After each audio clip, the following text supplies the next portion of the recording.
Irmãos, graça e paz de Deus, nosso Pai, e o Senhor Jesus. Vamos abrir nossas Bíblias, livro de Marcos. Marcos capítulo 4. Marcos capítulo 4, vamos ler do versículo 21 até o versículo 25. Diz assim a palavra de Deus. Também lhes disse: vem porventura a candeia para ser posta debaixo do alqueire ou da cama? Não vem antes para ser colocada no velador? Pois nada está oculto, senão para ser manifesto. E nada se faz escondido, senão para ser revelado. Se alguém tem ouvidos para ouvir, ouça. Então lhes disse: atentai no que ouvis. Com a medida com que tiverdes medido, vos medirão também. E ainda se vos acrescentará. Pois ao que tem, se lhe dará, e ao que não tem, até o que tem lhe será tirado. Essa é a palavra de Deus. Vamos orar mais uma vez? Nosso Deus, ilumina os nossos corações, os nossos entendimentos. Te peço que o Senhor me use agora e que o Senhor nos faça entender Tua palavra e aplique aos nossos corações. Em nome de Jesus. Amém. Você já esteve em algum lugar em que você sabe que ninguém gosta de você? Você vai para uma rodinha ali, ou talvez em um lugar que todo mundo finge que gosta de você, ou então que todo mundo finge que quer te ouvir falar, né? Mas que na verdade estava todo mundo querendo que você fechasse a boca mesmo. Talvez uma sala de aula que você não é bem-vindo, talvez uma equipe de trabalho que te despreza, às vezes uma roda de conversa que as pessoas te olham torto, né? Você chega, o pessoal já dá aquela olhada torta para você. Eu estava tentando lembrar da última vez que eu me senti assim, e curiosamente, todas as ocasiões foram ocasiões em que vazou a informação de que eu creio nas Escrituras. E é aquele momento em que as pessoas que, de alguma forma, te admiravam até então, elas olham para você diferente. Você não acredita assim, que aquele homem ficou na barriga do peixe por 3 dias, 3 noites. Você acredita nisso? Ou então, você não crê que tem gente que vai para o inferno, né? Eu tive uma conversa esses dias, a pessoa conversou comigo, de alguma forma percebeu que eu era uma pessoa normal, né? Mas no final, você acredita mesmo que... Você não acredita que tem gente que se perde para sempre, né? E eu tive que dizer, sim, eu creio que Jesus Cristo é o Deus vivo, o Deus do universo, e ressuscitou e vive hoje. E aí, rapidamente, é aquele momento que a roda de amigos te olha daquele jeito, né? O pessoal às vezes não sabe nem onde põe a mão, mas tá todo mundo pensando, né? Para de falar, vamos mudar o assunto. E a sensação que fica na gente é ruim, é terrível, porque é uma sensação de rejeição. A gente sempre vai ter que se deparar com esse tipo de coisa.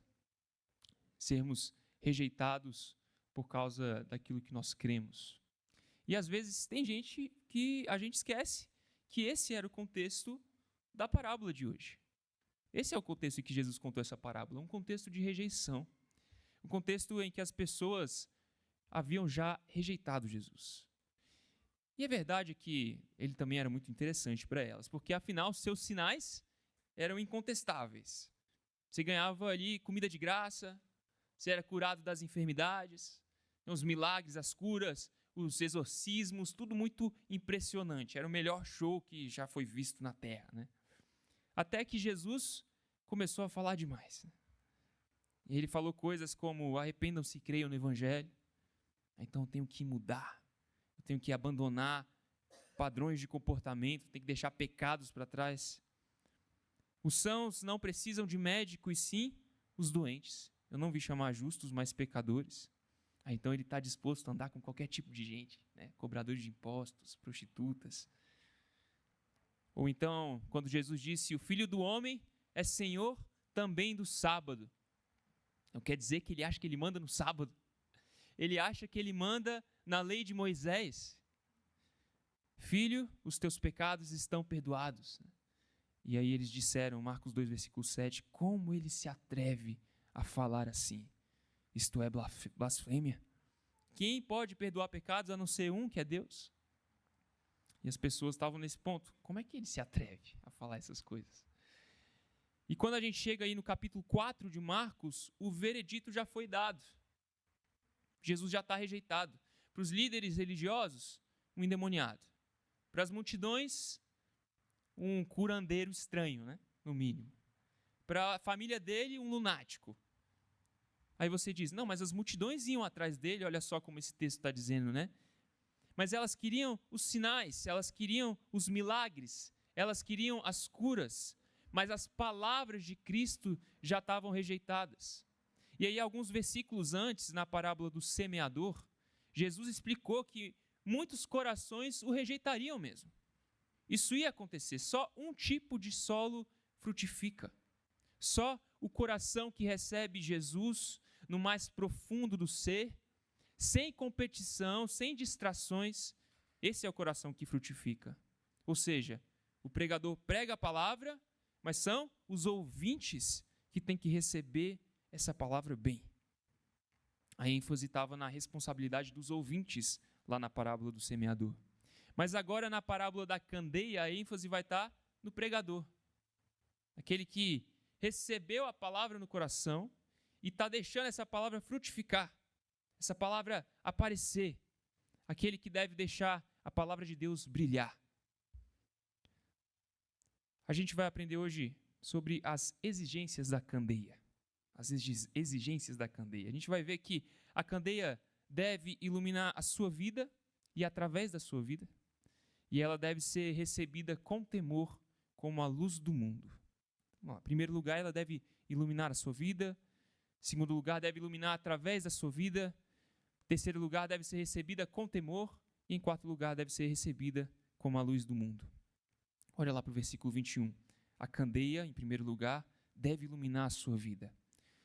Também lhes disse, vem porventura a candeia para ser posta debaixo do alqueire ou da cama? Não vem antes para ser colocada no velador? Então Marcos começa escrevendo, né? Também lhes disse. Significa que ele está conversando, o Senhor Jesus está conversando com o mesmo grupo ali de antes. É um grupo menor, um conjunto menor. A roda de pessoas verdadeiramente interessadas. São os alunos que, além de ouvir as parábolas, vão até Jesus depois das parábolas serem contadas e perguntam, Senhor Jesus, que negócio é esse? O que significa? Eles chegavam perto e perguntavam, o que o Senhor está tentando ensinar para a gente? E eles haviam perguntado o significado da parábola do semeador ali antes.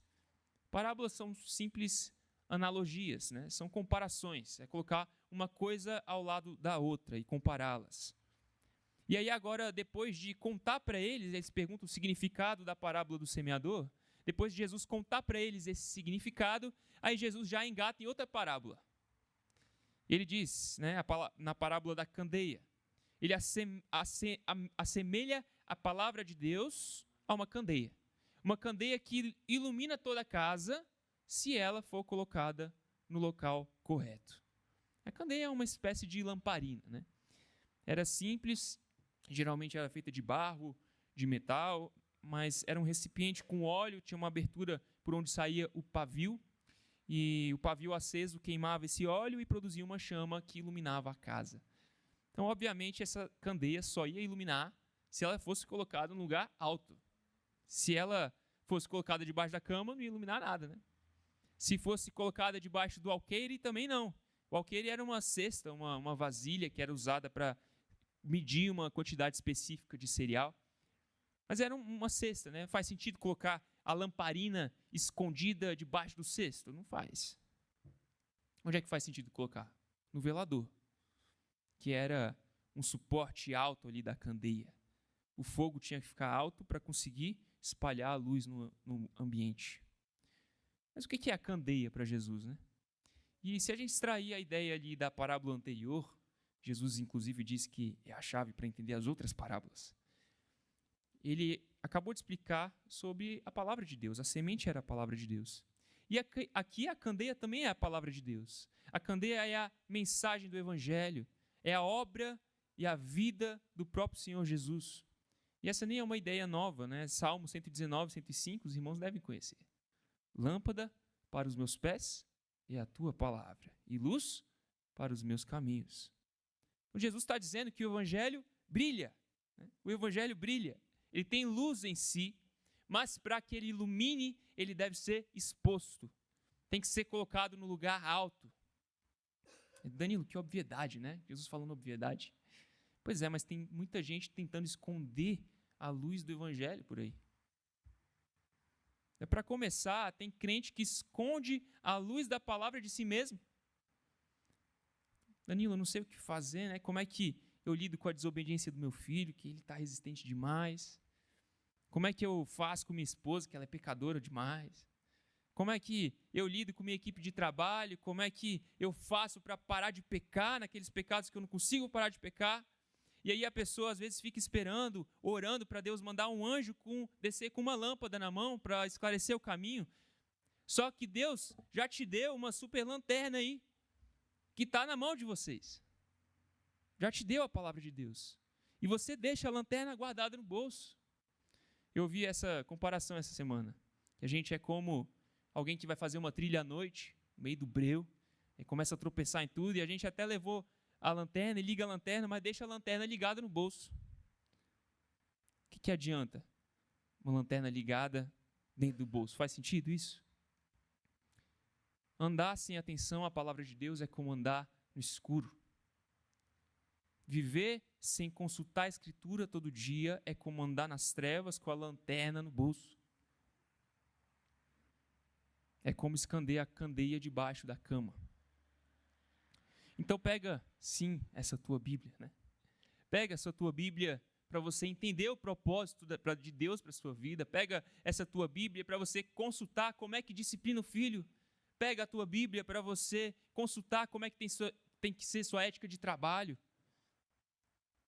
E aí, com certeza, pergunta o que você não entender. Né? Pede ajuda para os pastores, para os presbíteros, para os irmãos. Mas liga a lanterna e aponta para o caminho. Deixa a Escritura iluminar a sua vida.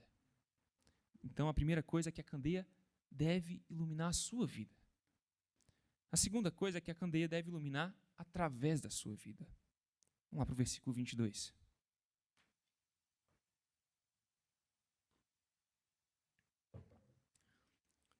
Pois nada está oculto, senão para ser manifesto, e nada se faz escondido, senão para ser revelado. Lembra que eu te falei que o contexto era de rejeição?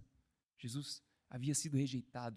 E aí Jesus explicou alguns versículos atrás o seguinte: ele pregava em parábolas para que nem todo mundo entendesse o que ele estava falando.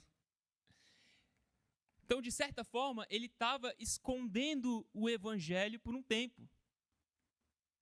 Porque ele já tinha pregado, ele já tinha sido rejeitado. Esse evangelho, essa palavra tinha sido pregada claramente e já havia sido rejeitada. E agora Jesus começa a direcionar o seu ensino para um grupo mais restrito, um grupo de discípulos. E esses discípulos que andavam com ele, eles que recebiam um ensino mais esclarecido. E as multidões já estavam endurecidas. Agora, o foco de Cristo era esse conjuntinho menor. E ele contava as parábolas, de certa forma, para um período de tempo, esconder a verdade dessas multidões. Ao mesmo tempo que enriquece a verdade para os discípulos dele.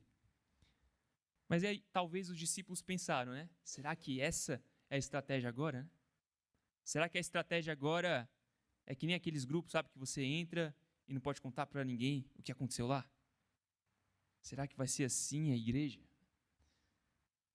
Uma comunidade secreta, né? Aquela que a verdade é passada só em segredo, ali sussurrando nos ouvidos dos líderes, e conforme você vai subindo, você vai conhecendo um pouquinho mais. E aí Jesus já esclarece logo, não é para esconder a luz do evangelho. O propósito de Cristo era encobrir a verdade nas parábolas, mas temporariamente. Não era para sempre.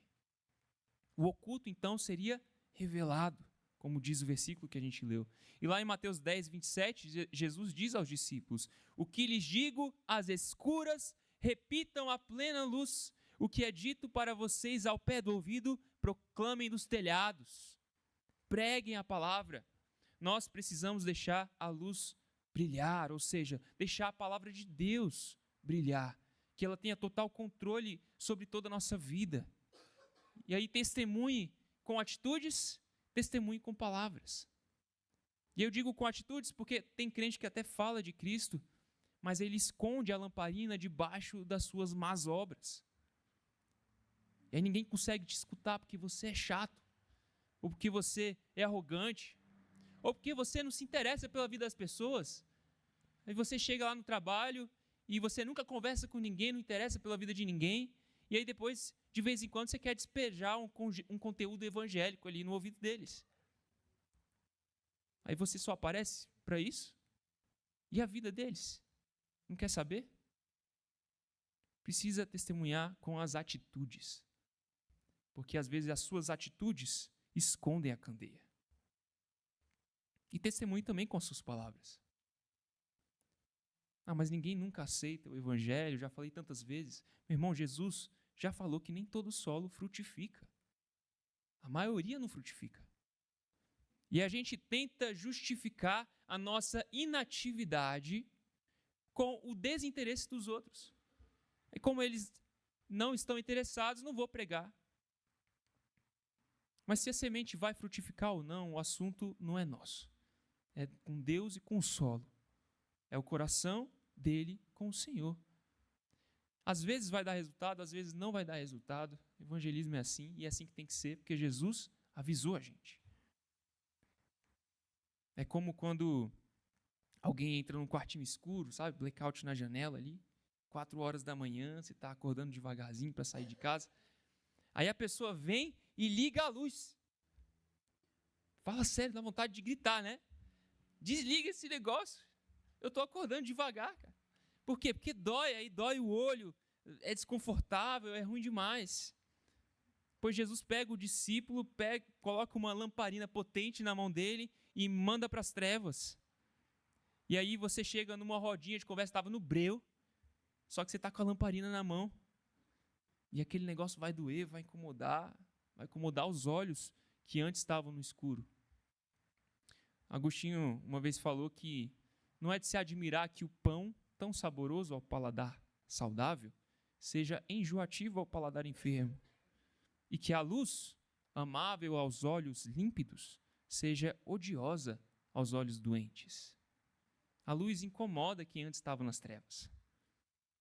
Mas aí não faz sentido a gente ficar aqui, todo mundo iluminando o lugar que está a pleno sol. Faz sentido ficar com a lanterna ali, iluminando com o sol já está iluminando ali. Aqui está cheio de candeia. Né? Aqui a luz está brilhando forte, porque Jesus está aqui.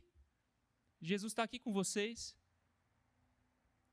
Tem que levar a lamparina para o trabalho, tem que levar a lamparina para a faculdade, tem que proclamar o evangelho por todo lugar.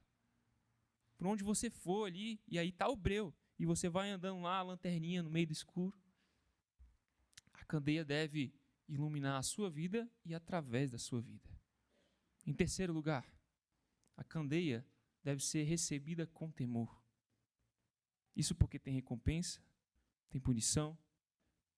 A punição e a recompensa segundo a fidelidade de quem prega ou não. Tem recompensa e tem punição. E o alerta é grande mesmo. Olha só o que Jesus fala no versículo 23. Se alguém tem ouvidos para ouvir, ouça. Ele está alertando. O negócio é solene. Então lhes disse, atentai no que ouvis. Ele diz de novo. Ouve. Né? Ouve. Jesus vai repetindo a mesma coisa. E ele está repetindo desde o começo do capítulo, né? Nesse capítulo aí, a palavra original que vira esse ouve no português, essa palavrinha é repetida mais de 10 vezes. O tempo todo nesse capítulo, Jesus falando, ouve, presta atenção. E aí no grego, literalmente, essa expressão é interessante, vejam o que ouvem. Fiquem atentos. Ouçam o que eu vou dizer. E aí ele diz, versículo 24, com a medida com que tiverdes medido, vos medirão também, e ainda se vos acrescentará. Se você for fiel e generoso, Deus será fiel e generoso com você. Se você for infiel e murrinha, Deus vai te tratar conforme sua infidelidade e sua murriagem. Como dizia um amigo meu, tudo que vai, volta. Ou Gálatas 6,7. Aquilo que o homem semear, isso também ceifará. Então, meu querido, tem recompensa para quem coloca a candeia no alto. Tem recompensa. E a recompensa generosa, ele fala, ainda se vos acrescentará, ao que tem se lhe dará. Ou seja, você ganha muito mais do que você deu. Porque nosso Deus é generoso. E tem bênção para quem testemunha o evangelho com ousadia e com fidelidade. Meu querido, Deus é o nosso grande parceiro da missão. Ele vai contigo. O Espírito Santo acompanha as palavras de Deus que saem da sua boca para iluminar o terreno escuro. Então, coloca essa candeia no velador. Coloca ela alto. Prega a palavra em tempo e em fora de tempo. Tem crente que fica parecendo aquela lampadazinha de bateria, de pilha. Sabe, não sei se você já viu. Eu tenho uma dessa lá em casa. A gente comprou para ficar no quarto enquanto a gente vai lá acudir os meninos. Os meninos, porque está chegando mais um, né? Já estou falando no plural. E aí, quando a bateria, né, a pilha vai acabando, a luzinha vai ficando pequenininha, o negócio vai diminuindo. No começo, ela ilumina o quarto todo. Mas aí passa um tempo, ela vai diminuindo, só ilumina o que está mais ao redor. Aí depois eu tenho que chegar bem pertinho para ver qualquer coisa que ela ilumine. E depois ela apaga. Meu irmão, sua luz nunca vai acabar a bateria. Por quê? Porque nessa lamparina o óleo é do Espírito Santo.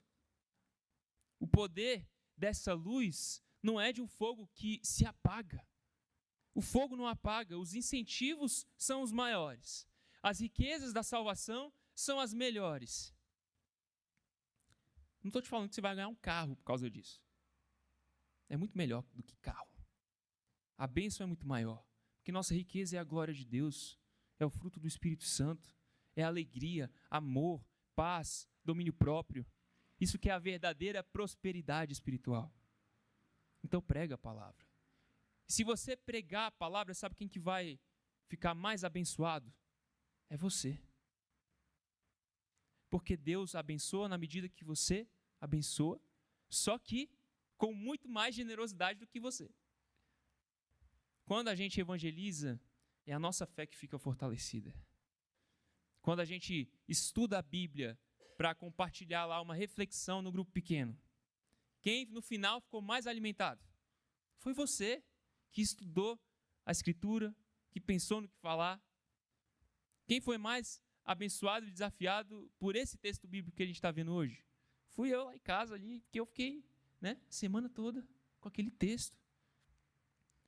Pregar o evangelho é edificante demais. Pois proclama o evangelho nessa semana, você vai ver isso. Como sua fé não vai ser fortalecida. Tem recompensa para quem prega com fidelidade. Mas também tem punição para quem esconde a candeia. Olha lá o versículo 25. Pois ao que tem, se lhe dará. E ao que não tem, até o que tem, lhe será tirado. Punição severa.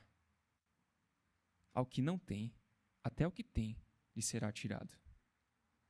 Ao que não é fiel, ao que não prega, ao que enfia a candeia no cesto, ao que esconde a luz do Senhor, Deus leva a sua luz embora.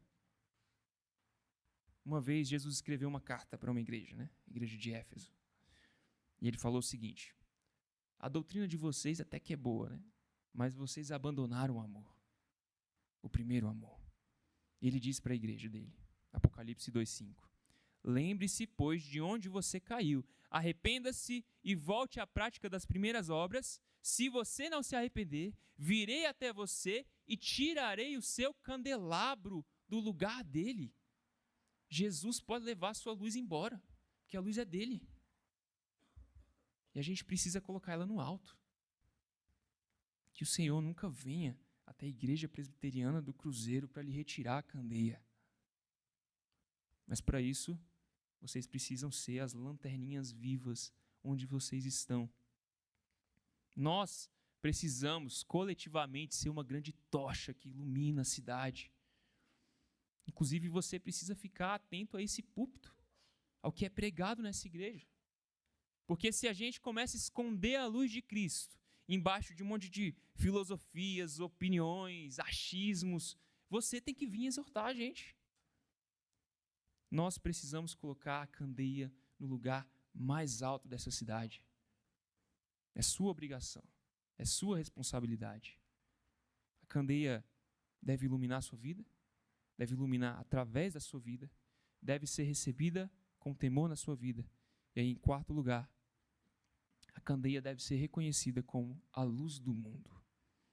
No versículo 21, se você voltar para ele, diz assim: Também lhes disse, vem porventura a candeia para ser posta debaixo do alqueire ou da cama? Vem a candeia.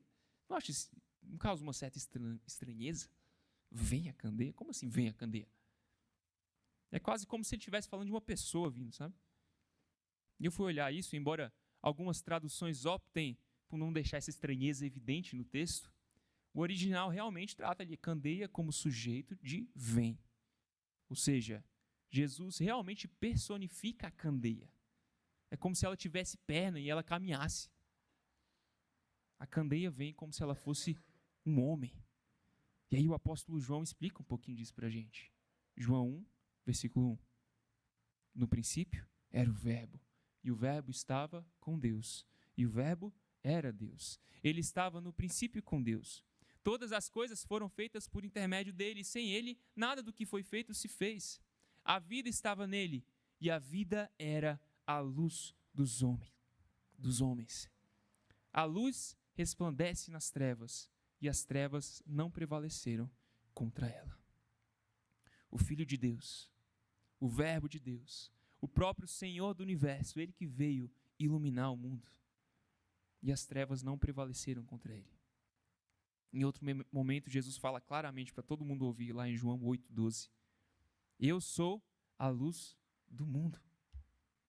Quem me segue não andará nas trevas, pelo contrário, terá a luz da vida. Meu querido, ele é a candeia. Tentaram a todo custo esconder essa candeia. Botaram debaixo da cama, enfiaram no cesto, acharam que tinham apagado a candeia. Mataram o Senhor Jesus numa cruz. E ali ele deu a vida por você. Mas, meu querido, Jesus é a candeia inapagável. Não tem como apagar Jesus. É a candeia que explode a cesta, incendeia a cama, mas volta a brilhar.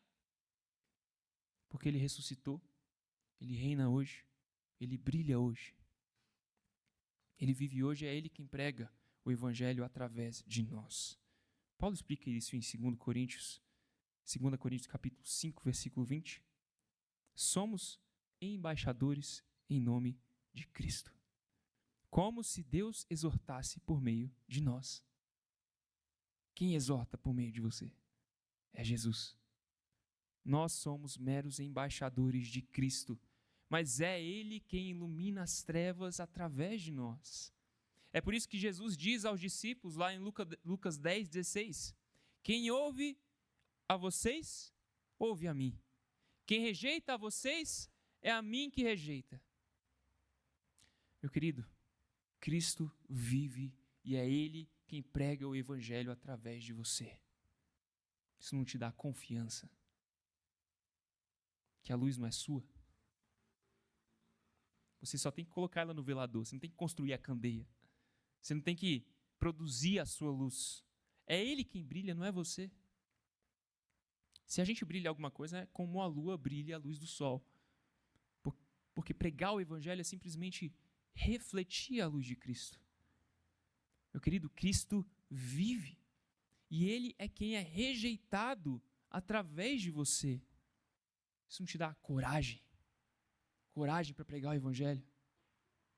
Porque Jesus está com você a tal ponto que, se rejeitarem a tua palavra, estão rejeitando o próprio Jesus. Isso dá coragem para a gente, isso dá ousadia, porque ser rejeitado em nome de Jesus é participar dos sofrimentos de Cristo.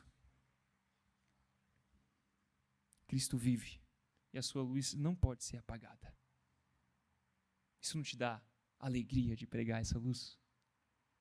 Saber que a vitória é nossa. Saber que, por mais que rejeitem a luz do mundo, ela nunca vai deixar de brilhar. E, na verdade, a igreja nunca será derrotada, porque é Ele quem governa a história. O evangelho nunca vai ser abafado, por mais que tentem, por mais que nos persigam, por mais que nos matem. Na verdade, Jesus vai brilhar mais e mais e mais forte. E ele vai brilhar tão forte que a luz vai tomar o céu inteiro. E aí quando você olha para o sol brilha tanto, né? Não dá nem para olhar para o sol, né? Quando você olha para o sol, você nem consegue ver o sol. Mas o brilho de Cristo vai ser tão maior que o sol vai ser desnecessário. Cristo vai estar aqui, em glória, em carne. É a cidade gloriosa que vai descer do céu, vai ser habitada pelo Senhor, pelo Deus Todo-Poderoso, pelo Cordeiro. E Apocalipse 21, versículo 23, diz que a cidade não precisa de sol, não precisa da lua para lhe dar claridade, pois a glória de Deus a ilumina e o Cordeiro é a sua lâmpada. Jesus é a luz do mundo. E ele vai voltar e o brilho dele só vai aumentar. A candeia deve iluminar a sua vida, em primeiro lugar. Deve iluminar através da sua vida, em segundo lugar. Deve ser recebida com temor, em terceiro lugar.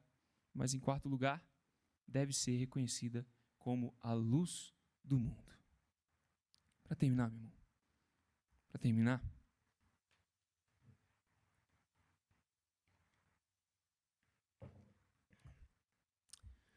Meu amigo, Jesus é a luz do mundo, né? Tentaram esconder a luz de Cristo. Tentaram escondê-lo, sim, debaixo de uma cesta, debaixo de uma cama. Não vá você tentar esconder a Cristo. Ele é a luz que pode iluminar a sua vida. Ele é a luz que pode iluminar através da sua vida. Ele é a luz que vai espantar as suas trevas. Mas você está disposto a deixar esse brilho chegar na sua vida? Você está disposto a ver o que a luz vai revelar quando as trevas forem embora? Mesmo que seus olhos doam ali no começo, né? Eu te asseguro, é muito melhor ser iluminado por Deus do que ficar ali no escuro para sempre. Abra a mão da sua vida, entrega para Ele. Reconheça que Ele é a luz do mundo. E aí a sua vida vai ser transformada. E tem gente que se apega às trevas. Quartinho escuro, né? Às vezes parece que tá bom. A gente se esconde ali no meio das cobertas, sem perceber que a gente está sendo sufocado por essa aparência de conforto. Talvez fosse mais fácil para Jesus deixar a gente nas trevas. Mas você precisa levantar da cama, voltar a viver, porque as trevas nos consomem, elas nos oprimem nesse lugar sem esperança. E aí Jesus, rejeitado, sim, talvez fosse mais fácil para ele deixar aqueles que o rejeitavam na escuridão. Afinal, ele é luz, ele não tem esse problema, né? Ele não vai ter esse problema. Mas ele não quis te abandonar. Nunca vai te abandonar. E ele entrou no meio das trevas. E só tinha um jeito de te libertar dessa escuridão. Ele deixou que as trevas tomassem a vida dele. Ele se entregou por inteiro para te dar vida. Ele deu a própria vida. E quando ele morreu, ele venceu o pecado, ele venceu a morte, ele te libertou, ele ressuscitou, ele te libertou e ele ressuscitou para que você ressuscitasse com ele. Ele vive e ele quer iluminar a sua vida hoje. Então, meu querido irmão, nunca abandone aqueles que te rejeitam. Nunca deixe de falar a palavra para eles. Jesus não te abandonou. Dê a vida por aqueles que têm rejeitado a palavra. Continue pregando. Continue testemunhando. Ninguém nunca vai conseguir apagar essa candeia. Porque ele vive. Ele brilha hoje. Vamos orar? Nosso Deus, agradecemos pela tua luz. Pela tua luz maravilhosa que as trevas nunca conseguirão vencer. Agradecemos porque o Senhor nos ilumina, Senhor. Porque o Senhor nos convida, nos chama, nos convoca a participar dessa obra maravilhosa que é pregar o teu evangelho. Senhor, dá ousadia para cada um aqui. Dá confiança para cada um aqui, pregar a tua palavra. Pregar em todo o tempo, Senhor. Nos dá como igreja ousadia, fidelidade para pregar a tua palavra. Para que desse púlpito sempre venha uma palavra fiel, colocando Jesus no centro. Senhor, que essa igreja ilumine aquilo que está ao redor, com a luz que o Senhor tem nos dado. Nos abençoa, nos ajuda nessa tarefa, nessa difícil tarefa. Precisamos da tua força, Senhor, precisamos do teu Espírito. Em nome de Jesus. Amém. Amém.